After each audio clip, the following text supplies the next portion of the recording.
ओम श्री गणेशाय नमो नमः। आप सभी का पुनः स्वागत है आप सभी के प्रिय चैनल वेद वचन में। आज मैं आप सभी को पावन पवित्र छठे गुप्त नवरात्र की कथा सुनाने जा रही हूँ। इससे पहले आइए श्रवण करते हैं माँ नव दुर्गा के पावन पवित्र नाम।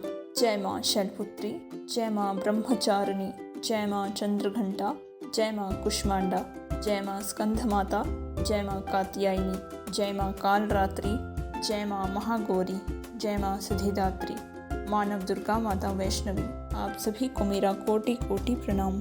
अब तक हम सभी ये जान चुके हैं कि इस बार के आषाढ़ मास के पावन पवित्र गुप्त नवरात्र 19 जून 2023 से शुरू हो चुके हैं और पिछली कुछ वीडियो में मैंने आप सभी को प्रथम नवरात्र से लेकर पंचम नवरात्र तक की कथा सुनाई है। आशा है आप सभी को वह वीडियोस पसंद आई हों। आज मैं आप सभी के साथ छठे गुप्त नवरात्र माता कात्यायनी की कथा सुनाऊंगी। आशा है आप सभी को यह कथा पसंद आएगी। वर्षों पूर्व आदिकाल में महर्षि कपि हुए जो माँ दुर्गा के परम भक्त थे। उनकी पत्नी भी माँ दुर्गा की बहुत पूजा करती थी। समय के अंतराल में उनके घर एक पुत्र हुआ जिसका नाम उन्होंने कात्य रखा। अपने माता पिता के प्रभाव में रहते हुए अब कात्य बालक भी माँ दुर्गा का भक्त बना और उन्होंने इतनी भक्ति करी, माँ दुर्गा ने उन्हें विश्व विख्यात कर दिया। विश्व में चारों ओर उनकी ख्याति फैल गई और फिर कपि ऋषि ने सोचा कि अब मेरे पुत्र का विवाह करने का समय हो गया है। तब उन्होंने एक सुंदर कन्या ढूंढकर कात्य ऋषि का विवाह कर दिया। कात्य ऋषि की पत्नी भी माँ दुर्गा की भक्त थी, तो पीढ़ी दर पीढ़ी ये परिवार माँ दुर्गा की सेवा कर रहे थे। समय के अंतराल में कात्य ऋषि के घर भी एक पुत्र का जन्म हुआ जिसका नाम उन्होंने कात्यायन रखा। कात्यायन ऋषि माँ दुर्गा के परम भक्त हुए और उनकी कृपा से उन्हें भी विश्व में प्रसिद्धि प्राप्त हुई। कुछ समय बीत जाने के बाद कात्य ऋषि ने अपने पुत्र कात्यायन का विवाह सुंदर कन्या देखकर कर दिया। जब कात्यायन ऋषि का विवाह हुआ, उनकी पत्नी भी बहुत ही धार्मिक थी। वह उनकी पूजा पाठ में उनका सदैव हाथ बटाया करती थी। कात्यायन ऋषि माँ दुर्गा के परम भक्त थे और वह चाहते थे कि माँ दुर्गा उनके घर में पुत्री रूप में आए। एक दिन कात्यायन ऋषि पूजा कर रहे थे। उनकी पूजा से प्रसन्न होकर कात्यायनी माता ने उन्हें दर्शन दिए और कहा, पुत्र, मैं तुम्हारी पूजा से अति प्रसन्न हूँ। कहो, तुम मुझसे क्या चाहते हो? तब कात्यायन ऋषि ने माँ दुर्गा से हाथ जोड़कर विनती की, माता, आपने मुझे दर्शन दिए, मेरा जीवन धन्य हो गया है। वैसे तो मुझे और अब कुछ नहीं चाहिए, पर मेरा बहुत समय से एक ही इच्छा है कि आप मेरे घर में पुत्री रूप में आकर मेरे जीवन को धन्य करें। आप मेरे घर में पुत्री रूप में जन्म लें।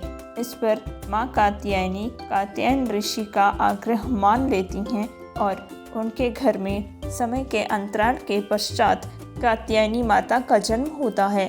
कात्यायनी माता का मुखमंडल बहुत ही तेज से चमक रहा था। उनको देखते ही प्रतीत होता था कि वह जगत की जननी हैं, जगदम्बा माता हैं। बचपन से ही उनके दर्शनों के लिए कात्यायन ऋषि के घर भक्तों की भीड़, ऋषियों की भीड़ आने लगी और उनका दर्शन करते ही सबका मन शांत हो जाता था और मानो सबके सभी विकार तुरंत मिट जाते थे। कात्यायन ऋषि के घर जन्म लेने के कारण माता का नाम कात्यायनी पड़ा। कात्यायनी माता 4 भुजाधारी हैं, शेर पर सवार हैं, हाथ में कमल तलवार लिए, एक हाथ से भक्तों को आशीर्वाद देते हुए धनुष बाण पकड़े हुए भक्तों को मोक्ष प्रदान कर रही हैं भगवती माँ। माता कात्यायनी की पूजा स्वयं माता सीता भी कर चुकी हैं। भगवान श्री राम को पति रूप में प्राप्त करने के लिए माता सीता ने माता कात्यायनी की पूजा की और उनकी पूजा से प्रसन्न होकर माता कात्यायनी ने उन्हें दर्शन दिए और उन्हें आश्वासन दिया कि तथास्तु आपका विवाह श्री रामचंद्र जी से निर्विघ्न संपन्न होगा। कात्यायनी माता का मुखमंडल बहुत ही तेज और प्यारा है। इनके मुखड़े की शोभा देखते ही बनती है। छठे नवरात्र के दिन भक्त इनके दर्शनों के लिए मंदिरों में आते हैं। माता को नारियल, चुनरी, ध्वजा यह सब भेंट चढ़ाकर उन्हें प्रणाम कर उनसे अपनी हर मनोकामना पूर्ण करते हैं। जैसे कि मैंने आप सबको पहले भी बताया है कि नवरात्रों की पूजा रात्रि में की जाती है। जैसे कि हम नाम से ही जान पा रहे हैं कि नवरात्रि 9 रातों की रात्रि को नवरात्रि कहा जाता है। जब हम इन नवरात्रों में रात्रि को पूजन करते हैं तब माँ अधिक प्रसन्न होती हैं और हम ये भी देखते हैं कि नवरात्रों में जगह जगह माँ भगवती के नाम के जागरण किए जाते हैं। अब तो लोग जागरूक हो रहे हैं और वह इन गुप्त नवरात्रों में भी अपने घरों में कीर्तन जागरण का उत्सव रख माता भगवती को प्रसन्न करते हैं। इस सृष्टि में यदि कोई सबसे दयालु रूप है वो है एक माँ का, फिर ये तो नवदुर्गा माँ हैं। आपके सभी नवग्रहों को पूर्ण रूप से ठीक करती हैं ये माँ नवदुर्गा। नवरात्रों का ये त्यौहार भक्तों को बहुत ही अधिक लाभ प्रदान करता है। इन नवरात्रों के उत्सव पर हमारे पास यह सौभाग्य होता है कि यदि हमारी कुंडली में कोई ग्रह खराब भी हो तो हम इन नवरात्रों में भगवती माँ की पूजा कर कर उनसे अपने सर्व मंगल की कामना करके अपने हर ग्रह को ठीक करा सकते हैं।